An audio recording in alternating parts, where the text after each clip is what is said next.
Hi everyone, my name is Gennaro and I am your experience hunter. Today we are going to Barolo region in Piemonte. We are in Italy and we are going to discover one of most exclusive wineries of Italy. If you are coming to Italy and you decide to enjoy a tasting wine experience with me, you can find my contact in the information box that tells below the video. This video was recorded in Italian language. If you decide to switch on the subtitles in English language, you can find the option below. And if you liked this video, feel free to join my channel or to leave the like. I will appreciate. Thank you, and thank you for watching this video. Ora siamo a Novello, Cantina Stra. Ciao Roberto, andiamo a scoprire questo bellissimo vitigno. Questo è un nebbiolo. Guarda. Le lavorazioni, togliere i grappoli, questi grappoli che sono in più, qui bisogna farlo a mano. Il dolcetto che è il primo a essere vendemmiato a metà settembre. Nebbiolo da Barolo, ultimo a essere vendemmiato 20 ottobre. Quindi si arriva. Questi grappoli Sono in più. ce ne sono troppi, però qui abbiamo già fatto diverse lavorazioni, così c'è più ventilazione. Un lavoro continuo con la vigna. Io questi grappoli, adesso non ho il coltello, però questi grappoli sono di troppo, vedi? Un tralcio di solito porta un grappolo, che ci sia aria, perché se non c'è aria qui c'è troppo, poi troppa produzione, l'uva non matura. Invece d'inverno, Potatura. Potatura vuol dire, questo è il tralcio dove porta i frutti. Il prossimo anno noi tagliamo qui e questo viene piegato come questo. Vedi che è stato legato questo, è stato legato lì, è stato legato lì, questo va via tutto, si tira via tutto, si lascia uno solo che poi praticamente dà, e di qui c'è dove spuntano poi i famosi tralci. stiamo parlando dell'inverno, del fatto che comunque è una continua lavorazione. Non è che i contadini d'inverno dormono, non posano. Nel senso che il vitigno d'inverno riposa, penso che qui ce ne sia tanta di neve, no? Sì, noi la potatura la facciamo, abbiamo un paio di scarpe da neve, la facciamo gran parte, poi le giornate d'inverno non è che sono così, e allora la facciamo sulla neve. E questa è la quarta generazione di cottori, Da senza considerare... da mio nonno, lui è la quarta, da mio nonno. Quindi lui è la quarta. Sì. E senza considerare il bisnonno che all'epoca... il capostipite lì, il primo che era Straluigi. La produzione di questa bellissima cantina è Barolo, che è il re, e ne hai due tipologie, il Barolo alla volta e il Barolo Ciocchini lo scherzo. Ciocchini sarebbe questa Il Ciocchini è tutta la frazione in cui ci troviamo. Poi abbiamo del Barbera superiore, abbiamo il Nebbiolo, poi c'è un bellissimo bianco che è l'Ascetta. Mi ho dimenticato il dolcetto, che è il vino che usano i contadini per il pasto di tutti i giorni. No, perché è un vino fruttato fresco, la frutta fresca si mangia quando è fresca, quando diventa stanca non va bene.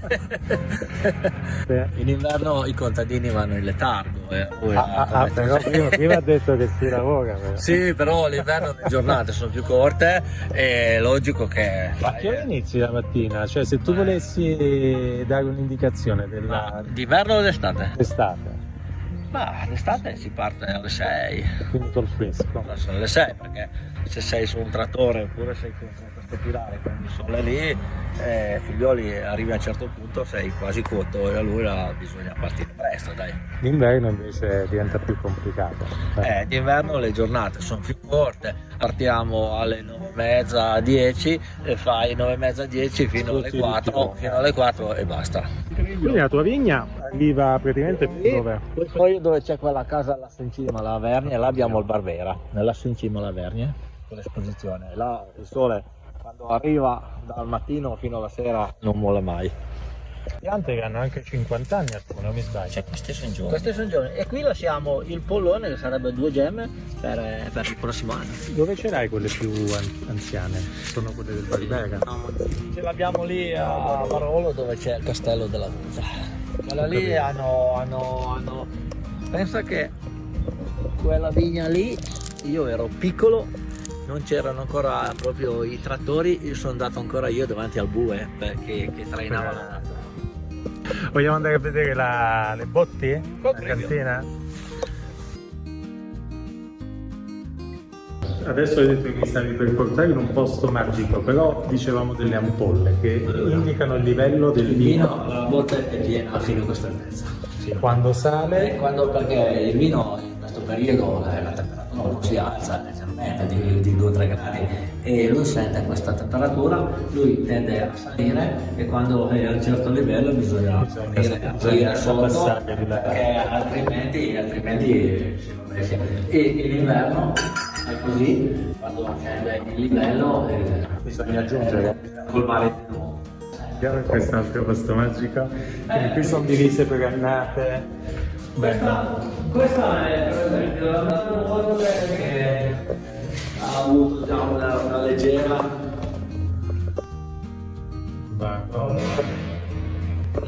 pressione e il vino Uepa è andato nello scudellino.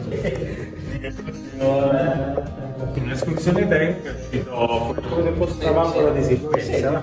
Infatti. Questa è ovale, lo stesso spessore delle altre, l'unica cosa che una volta è così deve essere calcolata proprio al millesimo, perché i cerchi, specialmente su questa parte, tirano di più e qui tirano di meno, perché chi tiene assieme la botte Quindi sono i cerchi. la botte è un'opera ingegneristica. Costruire una botte è un'arte, difatti l'arte del bottaio, perché la botte è una bella cosa, poi deve non deve tenere. E qui c'è del riserva. Sì, una riserva che bisogna dimenticarlo. per anni. Allora, qui abbiamo dove stocchiamo tutte le bottiglie, poi si passa all'imbottigliamento, se lui rimane 2 mesi barra 3 in bottiglia lì, tranquillo, lui si assesta e poi viene etichettato, poi man mano. Questi sono i tonneau, sono 5 ettolitri, questi non hanno la portella, sono un po' più, hanno anche un bello spessore. Etichettatura, capsula, etichetta, controetichetta, e lì c'è la famosa fascetta. Poi tutte le scatola e si spedisce. Poi cantina storica. Andiamo giù in giostra. Andiamo in montacarichi. Carichi. Allora, Bellissimo. qui c'è la storia. Allora, questa è la vecchia cantina.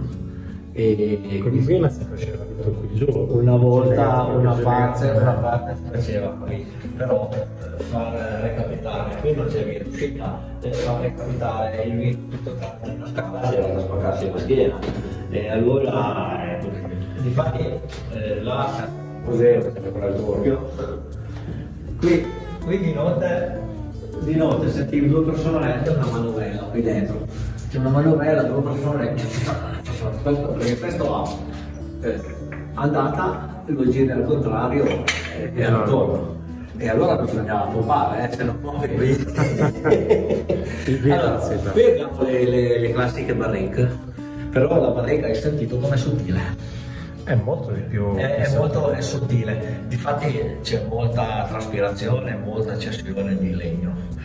E allora la barrique bisogna fare attenzione, perché se è una barrique nuova spara tutto spiano, spara molto legno, e io di solito queste sono nuove, queste hanno 2 anni, quelle ne hanno 3. Quando queste il prossimo anno vanno via, però io di solito cerco sempre di mettere, di assemblare i 3 vini assieme, perché questi hai troppo legno nel vino e diventa pesante. Questa è una media, quella lì c'è un po' stanca, cerchi di trovare un equilibrio, una quadra. E lì c'è la collezione prima. Ma no, ma lì è un discorso piuttosto nostro. Noi tutti gli anni metti da parte 15-20 bottiglie e poi dopo un po' di tempo provi a stappare per capire questo vino si sa, si scende, è un discorso nostro. Diciamo una sperimentazione. Tantissimi ospiti vengono giù, io te la do più che volentieri, però questo è un discorso nostro, dai. Sì, magari è come correggere il tiro, capire No, è capire con l'annata lì, se era un'annata che invecchia di più, invecchia di meno, se si assesta di più, se ha più acidità, è un discorso nostro, dai. Ma è anche giusto che sia così. Comunque complimenti, veramente è una cosa impressionante quel tanto lavoro che c'è dietro, che spesso dietro una bottiglia di vino, Sì, qualsiasi vino, dietro un vino c'è un mondo, e allora esaminiamolo, sentiamo il profumo, sentiamo, credo perché dietro un vino c'è un mondo, dai. E allora, questa è la produzione di una scetta che è il bianco. Poi abbiamo il dolcetto, il Barbera, il Barbera superiore e poi sono quelli di quel pitino su in alto che mi hai fatto vedere dietro la casa. Però il Barbera superiore ha 2 anni di invecchiamento, quindi l'altro non è solo uno. Le langhe e il Barolo. E che stai facendo adesso? No, apri il Barolo. Solo parlare e non assaggiarlo, la bocca diventa salutare. Mi ha detto che lui ama, diciamo, le persone che lo degustano come si deve, il profumo, il sapore. Prima la vista, poi il profumo.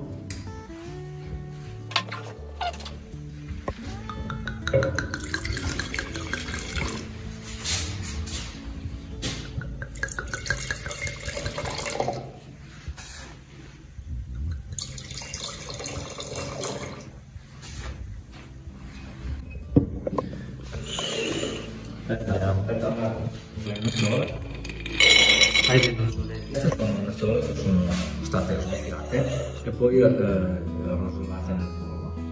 Ne prendo una. Anche se.